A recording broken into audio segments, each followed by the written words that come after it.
Surrogacy म्हणजे एखाद्या स्त्रीचं गर्भाशय उधार घेणं। तर काही जोडप्यांमध्ये काही कारणांमुळे गर्भधारणेला अडचणी येतात, तर त्या काही इंडिकेटेड केसेसमध्ये आपल्याला सरोगसी ॲडवाइज करावी लागते। जो ART लॉ आलेला आहे 2022 मध्ये, त्यानुसार सरकारने काही नियम बनवलेले आहेत सरोगसी करण्यासाठी। तर पहिला नियम आहे वयाचा कायदा। अशा जोडप्यांमध्ये आपण सरोगसी करू शकतो ज्या जोडप्यांमध्ये पुरुषाचं वय हे 26 पासून 55 पर्यंत आहे आणि स्त्रीचं वय हे 23 पासून 50 पर्यंत आहे।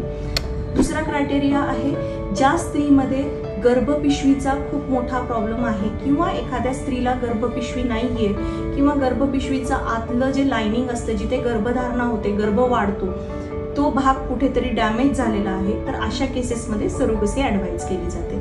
त्यानंतर सरोगसी करण्यासाठी अशा जोडप्यांचीच निवड केली जाते की ज्या जोडप्याला आधीचं एकही मूलबाळ नाहीये। ते मूलबाळ कुठल्याही पद्धतीने झालेलं असू दे, नॅचरली झालेलं असू दे, टेस्ट ट्यूब बेबीद्वारे, सरोगसीद्वारे किंवा त्यांनी अडॉप्ट केलेलं असेल, तरीही अशा जोडप्यांमध्ये आपण सरोगसी करू शकत नाही। सरोगेट मदरच्या वयासाठीही काही नियम बनवलेले आहेत। त्या नियमानुसार सरोगेट मदरचं वय हे 25 वर्षांपासून 35च्या आत असलं पाहिजे। जेव्हा आपण एखाद्या जोडप्यासाठी सरोगसीचा निर्णय घेतो तेव्हा सगळ्यात महत्त्वाची गोष्ट असते ॲग्रीमेंट। तर हे ॲग्रीमेंट त्या सरोगेट मदर आणि जे जोडपं आहे ज्यांना सरोगेट मदर हवी आहे त्यांच्यामध्ये ते ॲग्रीमेंट केलं जातं आणि मग आपण पुढे प्रोसीड होतो। तर सगळ्यात महत्त्वाचं गर्भधारणेसाठी काय लागतं, तर एक स्पर्म लागतो, एक अंड लागतं आणि एक गर्भपिशवी लागते। तर अंड आणि शुक्रजंतू ह्याचं मिलन होऊन गर्भ तयार होतो आणि तो गर्भपिशवीत वाढतो। जसं की काही जोडप्यांमध्ये